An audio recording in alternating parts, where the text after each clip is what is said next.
This week, we're tackling some of the curlier questions from our Facebook members. We're covering substations, rentvesting and LMI, pre-auction offers, and how to find out more information about a Strata property that is contained in the Strata report.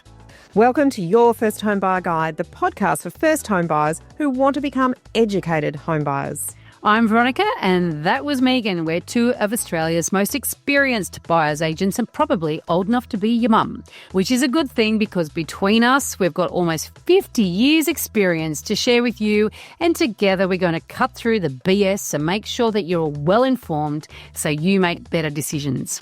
When you get to the end of this episode, make sure you check out the show notes where you can get links to download our 2 free resources.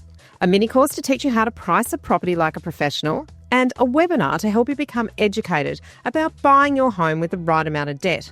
And remember to subscribe to the podcast. But before we get to the interesting stuff in this week's episode, here's the boring bit, the disclaimer. You, of course, know that nothing in this podcast is to be taken as personal advice. We always recommend getting the advice of an expert in their field who takes the time to understand your personal situation. We have done our very best to ensure that the content is correct at the time of recording, but things change rapidly, so always check with the relevant authorities and your trusted advisors to get the most up-to-date information.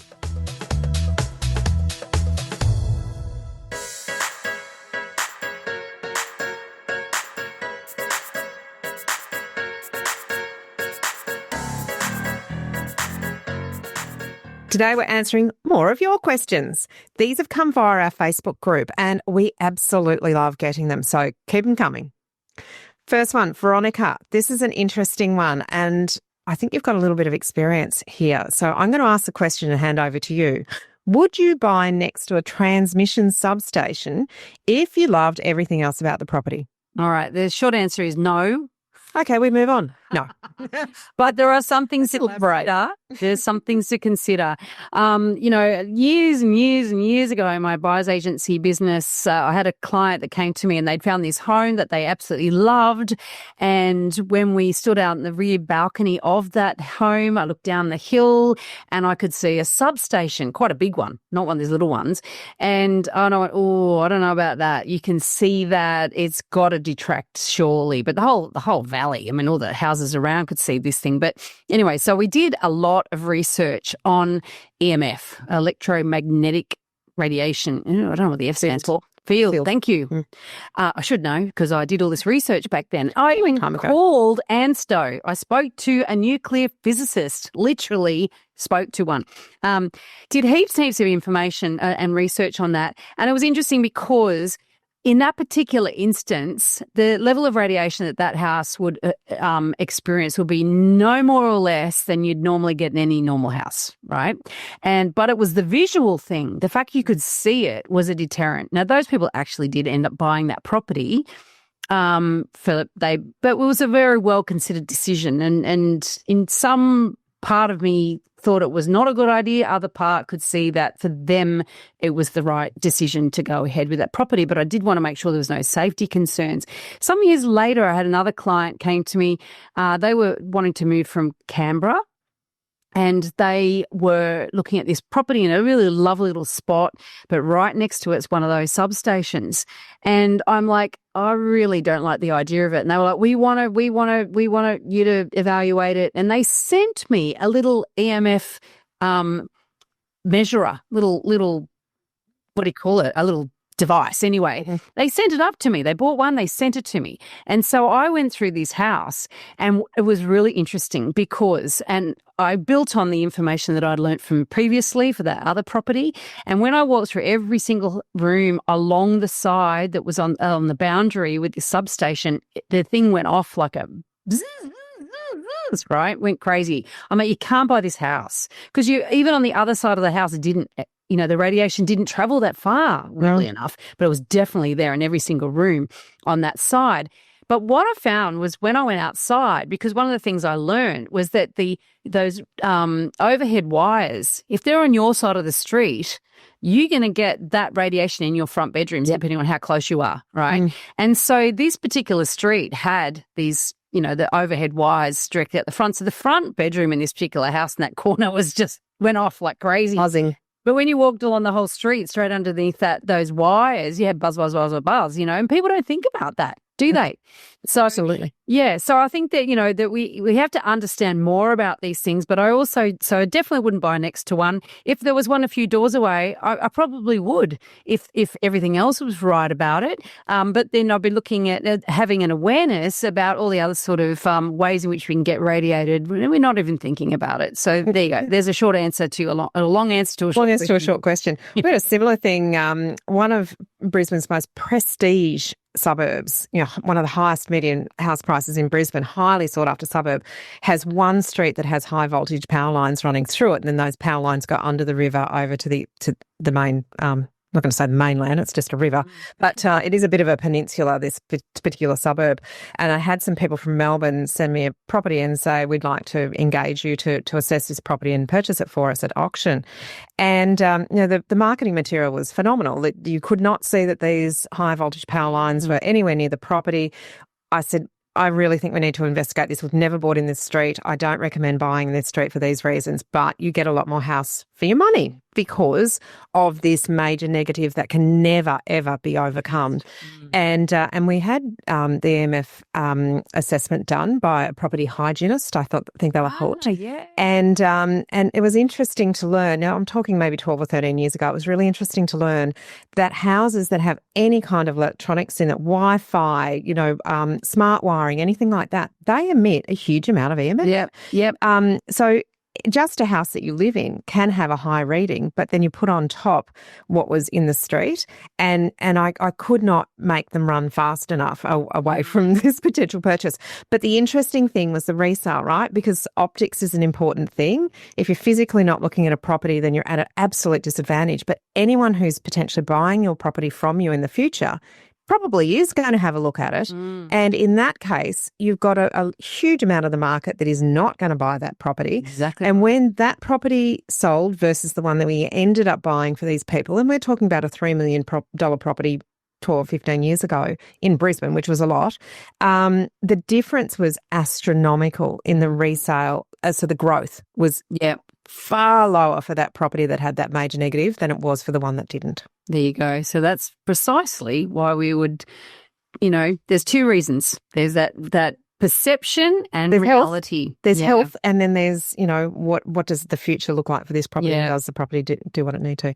All right, question 2. All right. Should I wait until I have saved a 20% deposit on an investment property or pay LMI, that's lender's mortgage insurance, and a higher interest rate so I can get into the market now instead of 12 months away?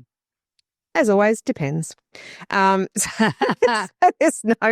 no answer, but let's sort of, pull it apart and put it back together.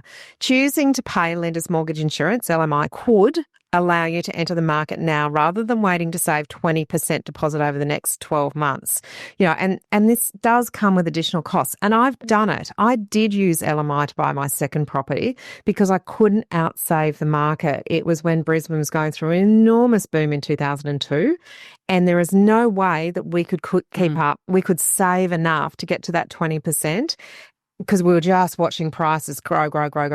So we went to a broker, we got really good information, we decided the pros and cons. For us, it worked. Yeah. So I'm a believer in the right circumstances that with the right information and well informed, you should consider it.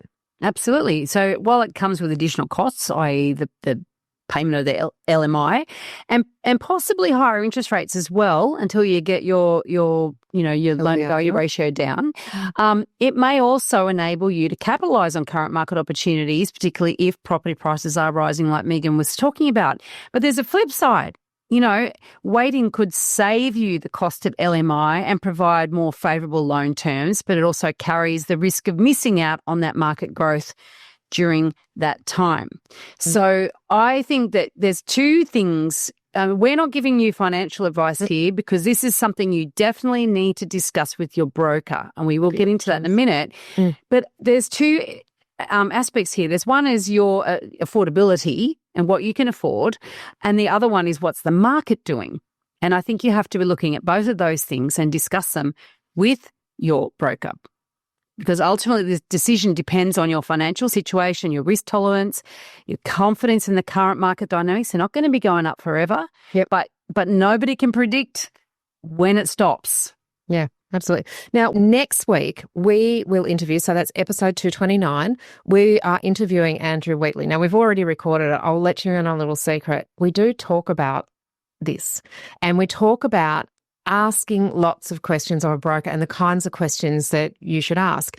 The first thing is, congratulations on thinking about it. I'm so glad that we got a question where someone's gone, oh, I'm just going to explore the options here. Might be right for me, might not be right for me. And that's what we really want to encourage you to do. Ask good questions of the people who are the experts in their field, mortgage broker in this case, but thank you for asking us. And be open to the options. Don't have a closed mindset around, oh, I should never pay LMI. Maybe you should, depending on the market conditions. So we do recommend working with some brokers, and we've got some resources on our website, and you can check out the brokers that we recommend. Andrew is one of them. So you can go to homebuyeracademy.com.au/brokers.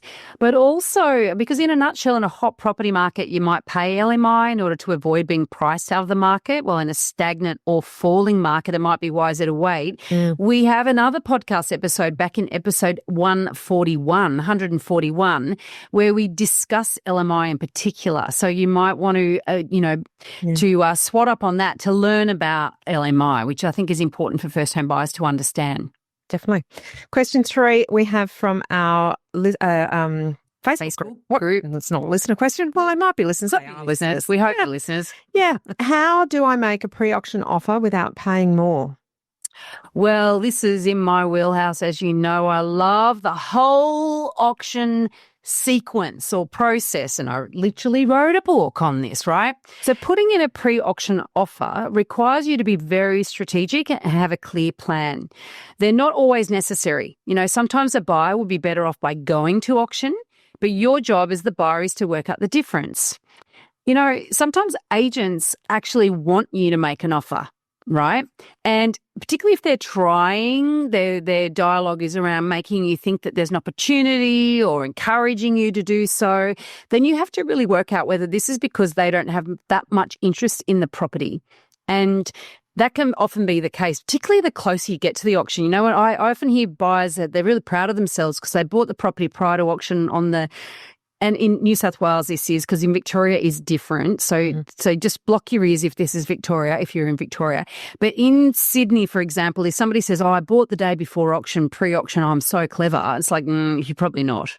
You're probably not, because the agent, the only reason they want to sell the day before an auction in New South Wales is usually because you're the strongest buyer or they've only got one buyer. Oh, they've only got one. Yeah.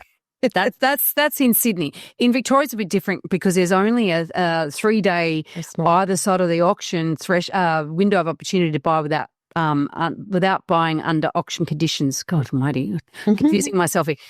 So, but the thing is that if you make a pre-auction offer, you've got to make sure that you've thought about this, right? Because you have to be thinking, am I making it just because I'm fearful of competition? In which case, or sometimes... Well, yeah, sometimes actually an auction is better because once that offer process starts, there will be no transparency. Yeah. Whereas at auction, all the buyers and the bids are open for all to see. Absolutely. It is, I really enjoy buying by auction because I can see what everyone else is doing. I can see their body language. I can see how they're interacting with each other. I can see how the agent's interacting with everybody. I've got a little bit of an idea of what the auction is doing and what the agent's doing. But I think the other thing, and this is what we teach in module 9, which is negotiate or auction, is that the agent actually might be having a little trouble with the owner and their price expectations. Yes. So what they might, and this is really hard to do when you don't do a lot of auction work, but what they might be looking for is some market feedback to help educate the owner. So it's really important that you ask the right questions of the agent as to why they'd like you to make an offer. So there's a whole module that we go into, plus Veronica's book, Auction Ready. There's a lot that goes into that strategy of, should I make a pre-auction offer? What is the purpose of the pre-auction offer? What is the outcome that I expect to have? Am I really just educating the owner, giving the agent some help to get the reserve down? Because that's in your favour to actually do that if you can and you do it properly. Or am I being used to drum up other offers, or am I simply the only one? So lots and lots of important questions to ask. Yeah. Now, look, the starting point for all of this for you, though, is a clear understanding of market value and what you're prepared to pay for the property. So if you have not downloaded our free mini course, please do so. But don't just download it, do it. It doesn't take long to do, right? It really doesn't. It's only about 20 minutes. Yeah, if that, I think. It might be free, but there's a lot of value in there. There's a huge amount of value. And the amount of people that go into making an offer without really fully understanding market value. So, and honestly, if you're going to go and make a pre-auction offer without paying too much, you have to be fully aware of the competitive situation and why you want to make an offer, or why the agent wants you to make an offer, but also what is the thing worth, right? Yeah. Please do that. All right. Now, final question for today. All right. What is the best way to find out more about proposed works in the Strata report that have yet to be put out to tender? We have seen the rough estimate of costs and a proposed plan of how they will be covered, but because no decisions will be made until the next AGM or annual general meeting, the information on paper is limited and we still have questions. We want to know how accurate the estimated costs are so that we can factor it into our budget, and also how disruptive the works will be and how long they will take. Well, firstly, congratulations. This is great. You found something that you like, and now you're doing some really in-depth due diligence. The fact that you've got the report in the first place, well done, following the process, due diligence, tick, tick, tick. So the question though, and it's a great question, but sadly there's actually no way to actually answer it, because if no decisions have been made and no tenders have been accepted, and no building contracts have been signed, there's actually no way to know with any certainty how much it will cost, how long it will take, who will be impacted, and all those sorts of things. The Strata manager probably isn't going to be able to answer your questions. So it's one of those situations where there's always risks buying a property, and we teach you how to manage those risks to the best ability. But, it could be big, small, large, nothing to do with you.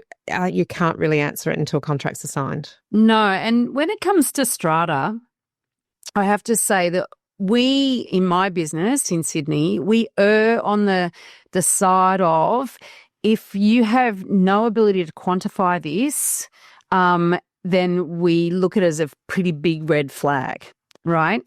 Because, and let me just sort of give you a sense of, what can go wrong or what is yet to be decided. So for starters, they might be aware that there's a problem, but they may not have done a full engineering report to discover the full extent of the problem, And if they haven't done that, even if they're sort of throwing around some sort of guesstimates on what it might cost, they can't possibly have any concept of how much it would cost, because they don't even know the extent of the problem. So that's the first thing. The second thing, that then they have to get everyone or enough people in the owners corporation to agree that it's a problem, to vote to do something about the problem, right? Yeah. Then they often have to get consultants in to really cost it all out and make recommendations as to the types of trades that are involved and the scope of the program, and et cetera, et cetera. And then they will often put it out to tender, right? So often they might even be getting quotes without understanding the scope. So so much of this comes down to how, I guess, savvy the owners corporation and the Strata manager is around managing these types of building works. And so you've got no real concept of that either. And so that's why when you sort of go, well, they can see that there's something, they're talking about it, it's great that they're talking about it, but I want to see a lot more evidence that they understand the extents of this, and they've gone a lot further down the path, because otherwise you could get stuck with something that becomes a real nightmare. And the thing is that when we have a lot of information, but we still don't have enough, sometimes we'll sit down and do like a worst case scenario with the client. We might say, well, what if this whole thing costs $1 million? We might look at the figures that have been suggested, and we might double it and go, if it costs that, then you have to sort of sit down and say, well, what's the unit lot entitlement for this particular property you're buying? What would your exposure be? And could you afford that and is it something you could live with in the short to medium term? So you're asking amazing questions. And if you're buying just a house and you had a building and pest inspection done and you found that there were these issues with that particular house, you could go and get a builder to come and give you an idea of a quote of what's going to cost and how long it will take. And you would be the sole decision maker. But in a strata building, you're not the sole decision maker. You've got a whole bunch of owners, and you've got owners corporation and a whole bunch of stuff, and the executive committee, and there's all sorts of stuff going on, and it can take a long time before anything's resolved, and you just have got zero control. So therefore, can't answer the question, which is a really terrible thing. I love to be able to answer hard, questions, but sometimes there is no answer. Nothing is without risk, but there are some times where you just say, that is too much risk for me. Yeah. And you move on. And I think that's the situation here. And in fact, we've had quite a number of strata questions in the Facebook group as well. So I think that, definitely get into if you have not joined our Facebook group, get in there. And because we post lots of really valuable stuff. We point you to the podcast episodes that are relevant as well. And obviously then we sometimes bring out these types of episodes where we bring those sort of juicier questions up and discuss them. Too many first home buyers are leaving money on the table and hurting their future selves because they don't know how to do things in the right order. That's what we do. We teach you the exact steps you need to take and support you along the way. We help you move from a state of information overload to feeling excited and in control. You'll learn a clear step-by-step process that takes the guesswork out of buying your first home. You will know exactly what to look for, who to talk to, and how to navigate every stage with confidence, avoiding costly rookie mistakes along the way. We've created your First Home Buyer Guide, a 10-module self-paced course plus online mentoring with us. The course only costs $990 and you get direct access to us every week. You can share the link of any property you're thinking of buying and we can help you work out whether it's an A, B or C grade property or an absolute no-go zone. We even help guide you through your negotiations. Trust me, you'll buy a lot better with our guidance and you'll overpay by an awful lot more than just the cost of the course if you don't know what you're doing. Thanks for joining us. And if you've enjoyed this podcast, we encourage you to join our Facebook group. It's called Your First Home Buyer Guide Australia, and it's your opportunity to connect with us and ask us your questions, which we answer, meaning you can be sure you're not going to get led down the garden path. We hope to meet you soon.